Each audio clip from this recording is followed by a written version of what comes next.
para pelaku itu juga fantastis. Kalau berbagai macam swalayan-swalayan, berbagai macam toko-toko, berbagai macam brand-brand akhir tahun mengadakan promo spesial akhir tahun, rasa-rasanya negara juga sedang memberikan promo spesial akhir tahun. Karena kasus korupsi yang kemudian mencapai 300 triliun, koruptor ini akhirnya dilawan oleh Gerindra. Bahwa Mahfud MD misalnya itu orang yang gagal gitu, jadi gak usah dengerin orang yang gagal.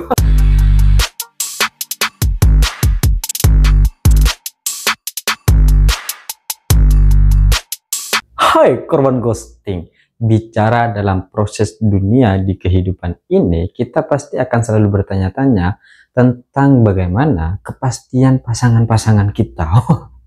Apakah status kita akan terus HTS-an atau status kita akan resmi sebagai sepasang kekasih yang kemudian diakad dalam KUA? Dan ternyata tidak hanya tentang pasangan yang kemudian butuh kepastian menjelang tahun baru dan awal 2025, tapi juga tentang proses-proses penegakan hukum yang ada di Indonesia. Kita tahu bahwa ada berbagai macam kasus-kasus korupsi yang akhirnya terungkap ketika Prabowo Subianto menjabat sebagai Presiden Republik Indonesia. Karena masanya waktu itu adalah Prabowo Subianto, maka berbagai macam proses-proses penangkapan yang terjadi atas peristiwa-peristiwa masa lalu itu akhirnya tercermin menjadi seolah-olah penegakan hukum di Indonesia sudah sangat baik. Kaitannya dengan korupsi, kita jadi teringat dari berbagai macam kasus-kasus yang pernah terjadi dan akhirnya nilai-nilai itu cukup fantastis. Tapi hukuman-hukuman yang diberikan kepada para pelaku itu juga fantastis. Kalau berbagai macam swalayan-swalayan, berbagai macam toko-toko, berbagai macam brand-brand akhir tahun mengadakan promo spesial akhir tahun, rasa-rasanya negara juga sedang memberikan promo spesial akhir tahun. Karena kasus korupsi yang kemudian mencapai 300 triliun, itu ternyata hanya divonis 6,5 tahun. Ini kan pertanyaannya, siapa yang kemudian nggak mau gitu kan mendapatkan uang sebanyak 300 triliun dan hanya dipenjara 6,5 tahun gitu. Jadi hanya 6 tahun 5 bulan. Siapa yang nggak mau gitu? Seluruh rakyat Indonesia mau gitu. Bahkan kalau begitu, orang-orang yang hari ini, mohon maaf, berada di bawah standar penghasilannya, mau tuh untuk rela dipenjara selama 6 tahun 5 bulan asalkan mendapatkan 3 triliun.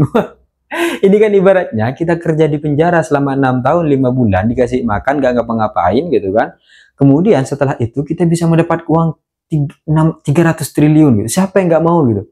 Semua masyarakat Indonesia ini bisa jadi kaya mendadak. Kalau semuanya akhirnya bisa begitu gitu.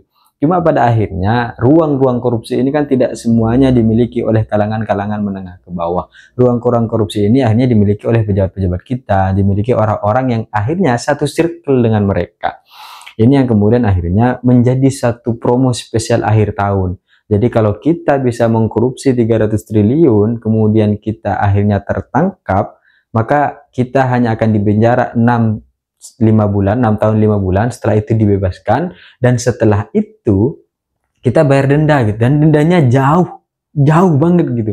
Ini ibaratnya kita sudah bisa untung 10 kali lipat kan dari denda yang harus dibayarkan. Jauh banget gitu. Dan kabar-kabar tentang kasus korupsi-korupsi yang kemudian sudah ada di Indonesia ini kan juga akhirnya berkaitan dengan berbagai mana janji-janji Prabowo Subianto untuk kemudian menegakkan hukum, untuk kemudian mengentaskan korupsi-korupsi di Indonesia, untuk kemudian menyelesaikan segala proses-proses hukum. Bahkan dia rela mati untuk kemudian mengatakan apa yang menjadi kebenaran. Kenapa hari ini gitu? Dari berbagai macam kasus-kasus yang ada, ya diam aja gitu. Bahkan ketika akhirnya ada komentar-komentar soal isu-isu negatif yang menggiring tentang koruptor ini, akhirnya dilawan oleh Gerindra. Bahwa Mahfud MD misalnya itu orang yang gagal gitu, jadi gak usah dengerin orang yang gagal. Ini ibaratnya semuanya sedang menjadi tameng untuk kemudian pemerintahan Prabowo tetap baik-baik saja. Kita kan melihat bagaimana kemudian akhirnya pengadilan ini diberikan kabar baik oleh Bapak Prabowo Subianto ketika menjabat dan dinaikkan gajinya, tapi akhirnya sama saja. Semua proses hukumnya, pengadilannya juga berjalan demikian. Hanya karena satu kalimat bahwa Harvey Mois ini berkelakuan baik di pengadilan. Memang yang berkelakuan baik ini yang kemudian akhirnya mendapatkan berbagai macam amnesti ataupun keringanan-keringanan yang diberikan oleh pengadilan. Seolah-olah ketika kita sudah berkelakuan baik, diam gitu kan, nunduk-nunduk, itu berkelakuan baik tuh gitu. Jadi kita lupa bahwa 300 triliun yang kemudian akhirnya dikorupsi, itu juga menyebabkan berbagai macam dampak-dampak pada masyarakat yang lain. Masyarakat yang ada di daerah itu, masyarakat Indonesia. Itu kalau dibagi ke seluruh masyarakat Indonesia, itu bisa dapat per 1 M per kepala. Ini kan akhirnya kita bertanya-tanya gitu, kenapa dalam proses pengadilan di negara kita ini akhirnya berada pada satu titik yang tidak sangat manusiawi sekali dan jauh dari rasa keadilan. Bahkan akhirnya apa yang kemudian disampaikan oleh Jaksa Agung, karena ini ditemukan oleh jaksa sampai ke pengadilan, pengadilan memutuskan hanya 6 tahun 5 bulan karena berkelakuan baik. Hanya karena berkelakuan baik gitu kan, penjaranya 6 tahun 5 bulan. Ini semuanya masyarakat kayaknya pengen nunduk-nunduk diam, ikutin semuanya apa yang dimau oleh pemerintah, apa yang kemudian dimau oleh pengadilan, apa yang kemudian diinginkan gitu kan. Tapi pada akhirnya mereka dapat uang 300 triliun. Kita kalau kayak gitu gak kerja aja kita itu. Nunggu ruang mana yang mau dikorupsi gitu. Maka pada akhirnya semua ruang-ruang korupsi itu menjadi layak untuk kemudian dilakukan. Karena pendapatan yang didapatkan dari hasil korupsi itu tidak sebanding dengan hukuman-hukuman yang diberikan. Sehingga kalau pada akhirnya semua berbagai macam korupsi-korupsi ini terus terjadi, korupsi-korupsi ini terus berjalan, terus beredar, ini hal yang wajar gitu.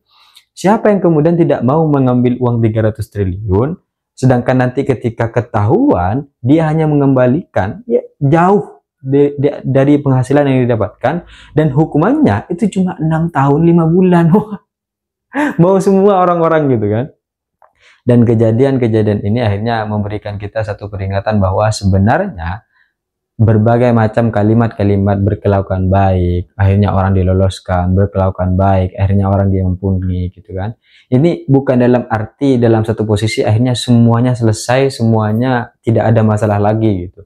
Sama seperti wacana bahwa ya sudahlah, koruptor-koruptor ini asalkan mengembalikan kerugian negara, maka mereka bolehlah akhirnya dibebaskan dari berbagai macam tanggung jawab hukum gitu kan. Ini kan kita mengajarkan kepada rakyat kita agar kemudian tidak bertanggung jawab. Oke, bertobat dalam satu sisi misalnya karena sudah dikembalikan, karena sudah diberikan gitu. Tapi hukuman yang sudah ditetapkan atas akibat perlakuannya, ini kan juga harus dihukum, bukan dibiarkan begitu saja. Kalau begitu semuanya mau jadi maling, kalau begitu semuanya ingin mencuri, kalau begitu semuanya akan menjadi koruptor. Terus kemudian kita berharap bahwa nanti satu sistem atau orang-orang pejabat-pejabat yang ada dalam pemerintahan ini menjadi pemerintahan yang baik. Wah, ini mimpi macam apa ini gitu kan. Ketika akhirnya bayangan-bayangan yang kita miliki itu tidak sesuai dengan tindakan-tindakan yang kita miliki. Ini sama kayak orang mengatakan bahwa ya sudahlah, kita ampuni segala kesalahan-kesalahannya gitu kan, bertobatlah gitu. Bertobat gitu kan, ampuni semuanya, selesai gitu. Tapi dalam satu posisi moral-moral mereka tetap begitu. Ini kan akhirnya akan melahirkan berbagai macam koruptor-koruptor baru. Jadi dari berbagai macam hal ini kita bisa melihat bahwa sebenarnya ada semacam kesepakatan-kesepakatan yang ingin dilakukan gitu. Kong-kali-kong yang kemudian ingin terjadi gitu, sehingga nanti dalam satu posisi bahwa kekuatan sentral itu terpusat, dan ketika akhirnya terpusat mereka bisa mengontrol semua hal, dan ini akan menjadi satu kepentingan untuk 2029. Karena kita bingung gimana caranya mengembalikan kepada negara. Oh, presiden. Kalau nanti uang hasil koruptor itu dibalikkan semuanya kepada presiden, kepada negara, dan kita gak tahu tuh mekanismenya bagaimana, seperti apa transparansinya, karena dilakukannya secara diam-diam, maka nanti ini akan hanya menjadi salah satu model penumpukan untuk kampanye politik, untuk kepentingan politik. Kembali lagi nih, muter lagi ini kan. Ibaratnya nanti adalah koruptor membiayai berbagai macam kampanye-kampanye yang dilakukan oleh para politisi untuk proses politik dihasilkan dari keuangan negara. Ini kan sama aja sebenarnya, mereka yang korupsi cuma pakai jalur-jalur tangan orang lain. Kalau begini keadaannya repot gitu, sehingga dalam satu titik kita harus membersamai ini semua bahwa ini tidak boleh terjadi. Kebijakan-kebijakan yang akhirnya diucapkan dalam satu proses pemerintahan ini kan sebenarnya menjadi kebijakan. Karena mau bagaimanapun Bapak Prabowo Subianto adalah Presiden Republik Indonesia dan Presiden punya kewenangan-kewenangan itu, dan ketika itu diucapkan maka bisa saja itu menjadi sebuah kebijakan. Kalau hadis dalam agama Islam itu kan biasanya disampaikan bahwa ya itu adalah perucapan, tindakan, sifat yang kemudian ada dalam diri Nabi. Sama dengan presiden. Presiden juga bisa apa-apa yang kemudian hanya diucapkan, ditindaki, dan menjadi sikap-sikap itu, ya sama, itu adalah kebijakan yang diambil presiden, yang diinginkan oleh presiden.